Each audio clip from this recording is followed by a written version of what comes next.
Thank you so much for attending this roundtable dealing with art to rethink the world. With me, I have four wonderful professionals who are thinking the world through arts.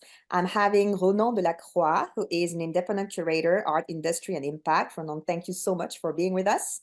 Sydney Duarte, who is a visual artist, who is also doing magnificent work that are involved with this notion of social link. Pauline, who is an artist, who is a sculptor, who is also doing huge statements in terms of Dove, and she will talk to us a little bit more about it. And then we have Jonathan Rouah, who is also with us. Thank you so much, who is drawing as a visual artist in order to better understand the world. Let's first ask Ronan to introduce himself a little bit more and trying to explain us what is the link between art and social impact you're doing. Thank you so much, Gita, for organizing this roundtable. Hello, everyone who's going to be looking at this roundtable right now. So me, I'm the only curator, actually. So unlike all my artist friends around the table, my role is really to make space, to create a space for artists to express themselves and to meet the public, their audience, in the most efficient way. How does engagement translate in that context? I'm used to say that art will not change the world, and now everybody says, "Ooh," but art will change people, and people change the world. And whatever exhibition I curate, I have the chance to curate with my team. Well, it's in that tiny space of sort of an eye contact between the audience and the work of art. What happens in that tiny space is sort of magic, and will probably touch the audience deep inside and will change something, just a little spark. And then adding up the layers of change, then maybe a behavior will change eventually. Thank you very much. Pauline, could you introduce yourself and tell us more about your work as a plastic, and visual artist? Yes, okay, thank you for gathering us. I'm quite close to the vision that I've just heard about, actually, because and giving my life to this work. I was a lawyer, and 20 years ago I decided to leave this because I felt that it was very much in my essence to live in art, being totally convinced that yes, art will not share the world, but will touch people and may give reliance or peace to people. And beauty is very much the medium for me for giving and having a social impact on people being relieved in a way. So that's my work is depending on what I want to say with different mediums. But the images I gave to you were wire mesh work, which allows you to make some big and visual work, which is mainly figurative, but still trying to show some kind of beauty and the role of beauty in the city. Thank you very much, Pauline. We don't hear you completely. So basically what you're saying is like you were a professional lawyer and that you quit this profession in order to really dedicate yourself into the art, which is great. And we'll see some of your pictures in pretty soon. Thank you very much. Let's go with Jonathan. Could you introduce yourself and tell us what type of art you're doing? Yes, for sure. Well, first of all, thanks for having us and organizing this roundtable, Gila. And so I'm Jonathan. Indeed, I was born and raised in Marseille. I studied graphic design in Lyon, and then I moved to Amsterdam, which I really much love. So I'm indeed a drawing artist, and so I have a bit of a peculiar technique, but I'm a true believer that indeed the change should go through the individual. And so my work is mainly based on my own exploration of my own psyche, of the polarities that I create, the tension that sparkle the creativity. And all of my point is to, yeah, push past those polarities, and I try to express them. So art is a therapy, is a necessity, is an outlet for self-exploration, self-change, and hopefully engage with the audience so that they would, investigate, get more curious, understand themselves.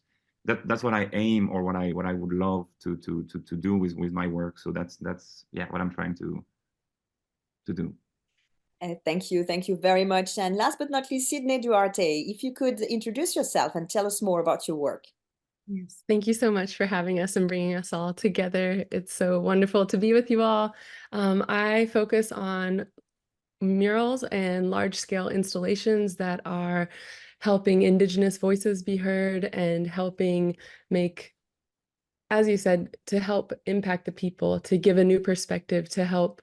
I'm also a yoga instructor, so anything that deals with mental health and wellness and getting people out of their mind, back into their heart. And recently, similar to Ronan, I am also starting to shift into the curator space. So curating large groups of muralists, fiber artists, sculpture artists, just making big impact to say, look what color can do to change the world. And in a lot of my pieces, you never know who you're going to impact. The message may mean one thing to me, but everyone's going through some type of battle, and we may not always physically be standing in front of our pieces to help give the healing that they need, but that message or that image may be the message that they need to change a life around, and or to ripple effect and help change others, to spark and ignite their creativity. So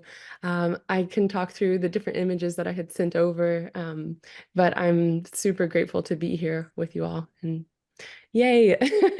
Yes, well, this is the goal of this forum. It's really trying to mix people together in order to really get a better notion that art is not something beautiful, but that's, on the contrary, something that assembles people, that really give another chance for people to see the world differently. And let's dive into concrete project here. Ronan, you gave some beautiful picture that I would love you to explain. Let's dive into a very down-to-earth expression of your way to curate events.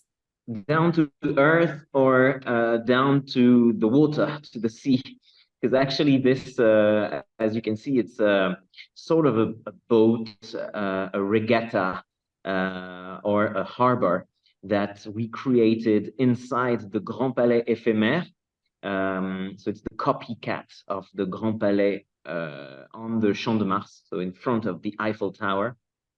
And as you said, Sydney, I really resonate with what you said, with touching the heart and soul and maybe the body even of people with a work of art.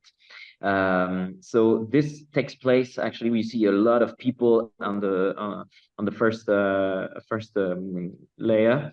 It's an event called Change Now, where I'm happy to be the curator, and this it's an event dedicated to impact investments and innovation. So you have like hundreds and hundreds of startups innovating for social and environmental purposes.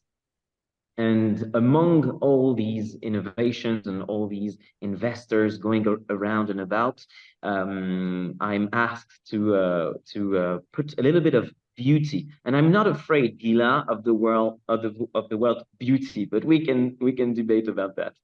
And I have a few works to show you. So the first one was with the sails that we gathered from one of the biggest trimarans, racing trimarans in the world. This one, you see, is made of algae, of seaweed collected by the artist, who's right over there with her badge. And she created, with seaweed, she created a vinyl, a disc, what we call a micro-sillon disc. So the ones that date 100 years ago. And with that very peculiar disc, you can listen to the songs of the sea. It's called Vox Oceano. And with with a headset, you can listen to the voices of a dozen of cetaceans, so those big mammals living under the water.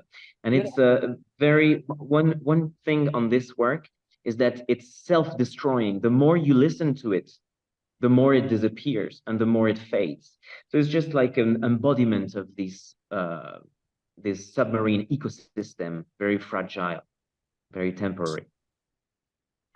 And a third work with another material, a circular material.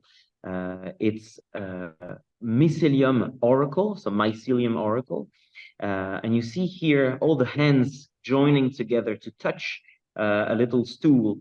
Actually, this work is alive, and it senses the body waves of people, and it translates the body waves into sound waves. And so it creates a melody, a unique melody for every person who touches it, or every group who touches it. My purpose with all those works, and to conclude with, is to get people in a paradigm of regeneration. Regeneration can sound like a buzzword, but to me, it's very important to think art installation into that regeneration, regeneration of the biotopes and the ecosystems, marine, terrestrial, so all living ecosystems, but also social ecosystems, how it can regenerate links between people, how people can socialize within a work of art, within an installation. And finally, also economical regeneration. How can a work of art or installation can contribute to local virtuous loops, economical loops of economic loops. So I was sorry, I was very compact, so to let you speak about your work, but if you have any questions. No, with great pleasure. This is what we are here for, is really trying to compare techniques and try to see how art is used really as, I would say, a magnifier to really get a notion of the world a little bit different. Let's have Pauline explaining us her technique and her way to see the world thanks to the dove. Pauline, go ahead.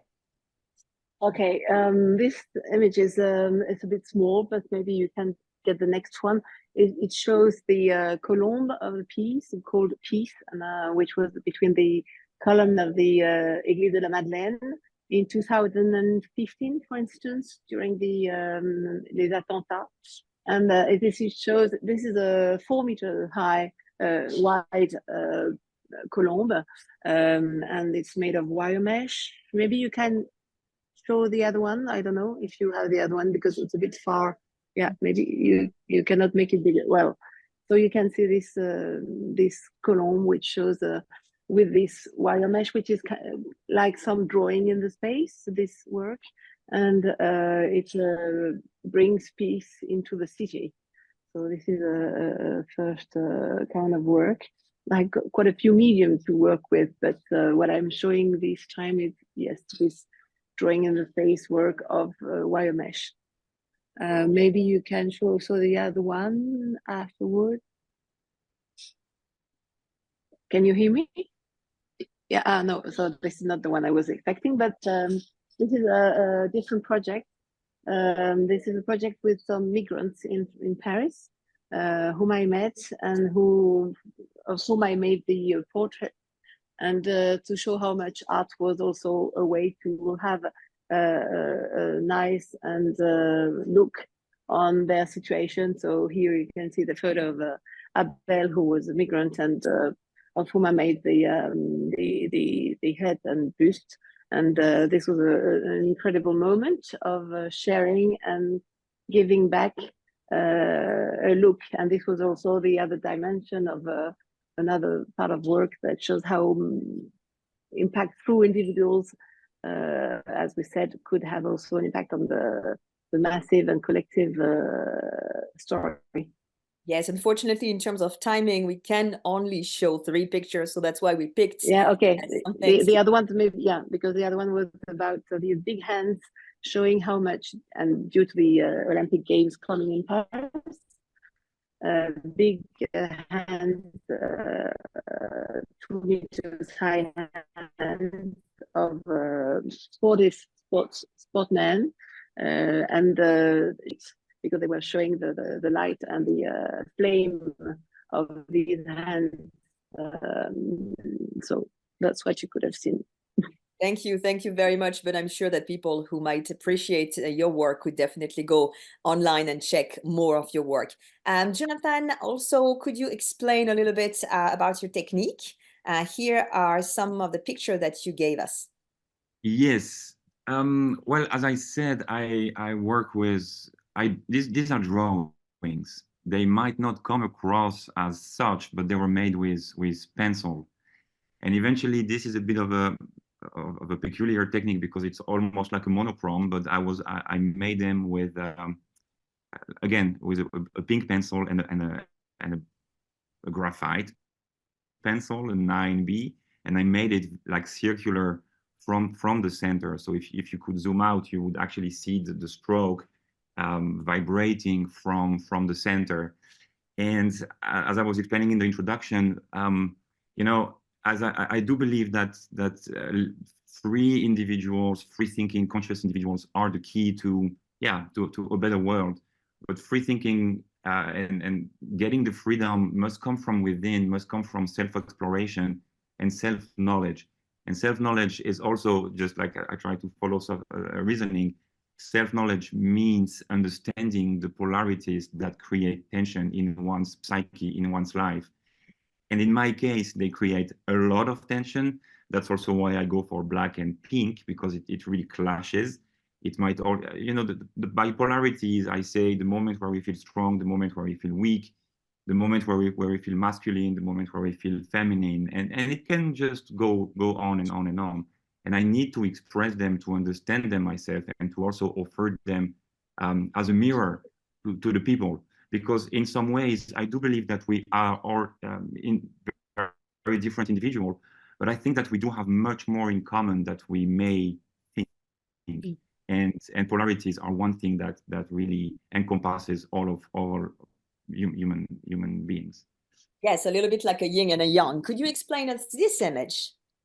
Yeah, so, well, when I'm not being torn apart by my polarities, I do feel sometimes whole. And when I feel whole, what I do is that in a very Jungian way, I draw mandalas. So this is one of the many mandalas that I have drawn when I'm feeling great, and the mandala is the symbol of wholeness and of the completion of the self. But again, this looks like a painting, but would you have the chance to stand in front of it, you would see that it's actually it's handmade. It's a drawing, very detailed reproduction of something that was painted in the first place. I think we can see the drawing very well on this one. Yeah, somehow, but even then, because this drawing is 1.50 meters high, so this is a pretty personal drawing. Somehow, it's a moment where I was not feeling too great myself, and I offered to myself like a new birth. And again, once people are starting some form of a spiritual work or introspective work, they will come across difficulties, and each difficulty is a rebirth in and of itself. And rebirth after rebirth, we gain consciousness, we gain freedom, and that's what I try to share in my work most of the time.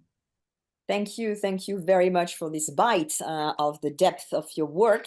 Let's dive into a Sydney universe, I would say, which is different since we are dealing with murals. So we are dealing with something that will be maybe a little bit bigger. So Sydney, could you explain us this picture, please? Yes, this is Benki Pianco and his son Heine. We are at Urenka Tesserense, deep in the Amazon of Brazil. And this is a structure. This picture is just a small one wall of about 11 walls that encompass this whole large structure. But to be invited to come to their tribe to paint these stories of their people, and it's been a beautiful work working with this tribe. Benki Pianco is he travels all over the world to speak about saving the Amazon, protecting the trees, protecting the land, protecting the animals, but he also stands up against illegal loggers, miners, cattle farmers that are taking over the land of the indigenous people. And he's helping all of the tribes throughout the Amazon to stand up, to speak up, to know their rights, to fight back, to protect the land, and to help the world understand why the Amazon is so important to the whole world, not just to the people that live there. So this was a painting of his grandfather, who was a shaman that, provided a lot of healing to anyone, to just not only the indigenous that live there, but to anyone that is having a hard time. They come to visit their space, and he welcomes them in with open arms, and he does beautiful work. And it's an honor for me to help. And my partner Treasy, and I, that's who's standing beside me, my fiance. But we are who paint these walls together, and to help amplify voices that need to be amplified. Excellent. Thank you very much. This one, could you explain that to us? Yes, so this is in the curation that I mentioned earlier. This is a block-long alleyway that Treasy and I brought 42 artists together to transform the space. And as you can see, Benki's face is down in the bottom left. This is our way to put indigenous voices within these concrete jungles where people may not ever have thought to go and physically visit the Amazon. We want to spark curiosity and educate in a way that they may not have ever come across.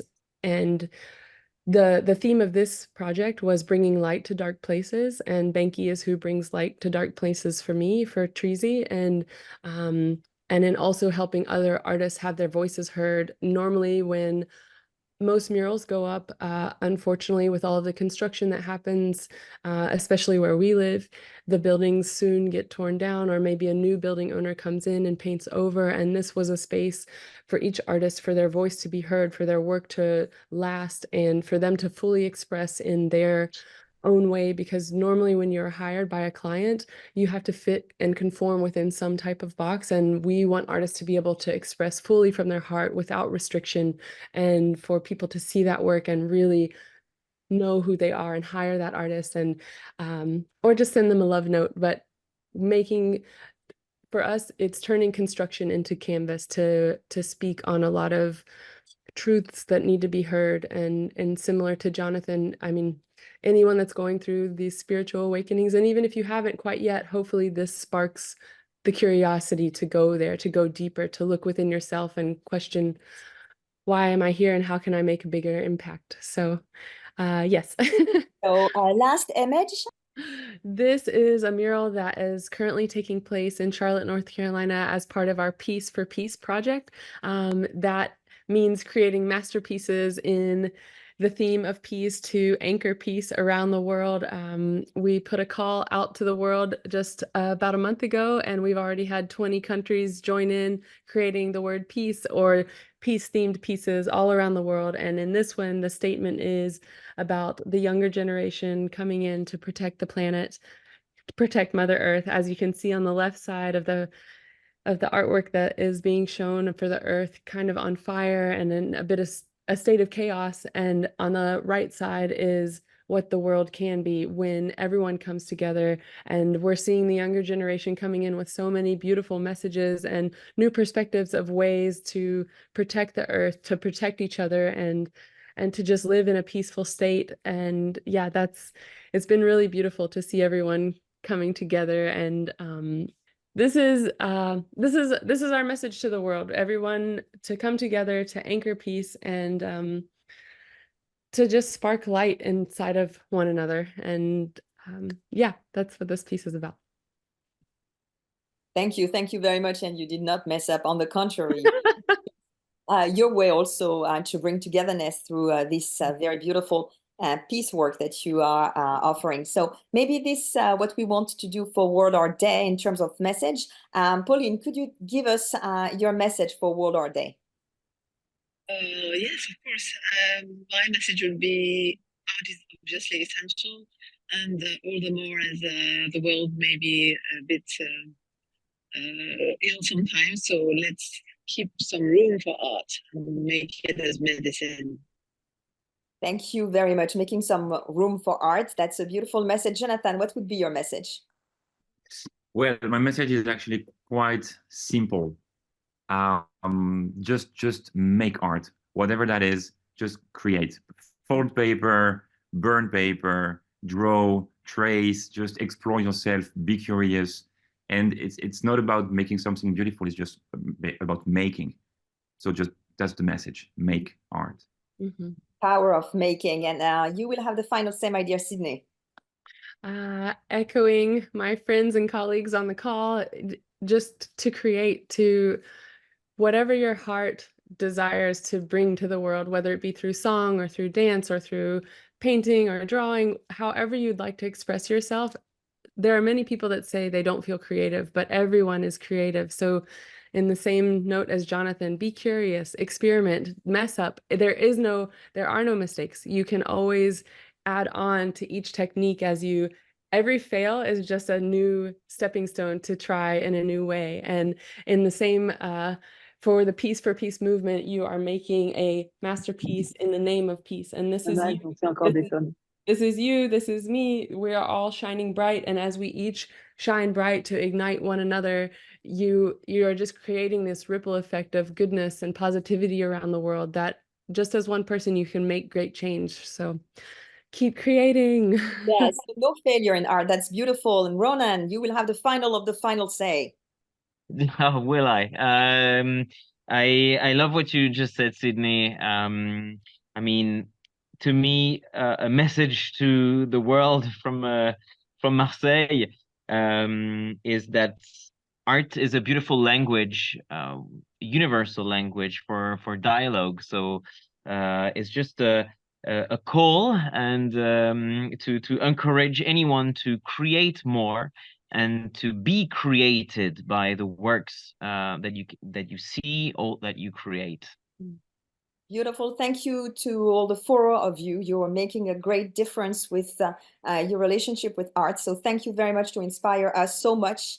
Because by doing this, you also teach us, how to be with the world in a different way, in a more respectful way, both togetherness and also with the planet. So thank you very much. Wishing you all the very best, and we'll follow you, of course, on social networks. All the best for World Art Day. Bye. Thank you. Thank you, Guillaume. Thank you.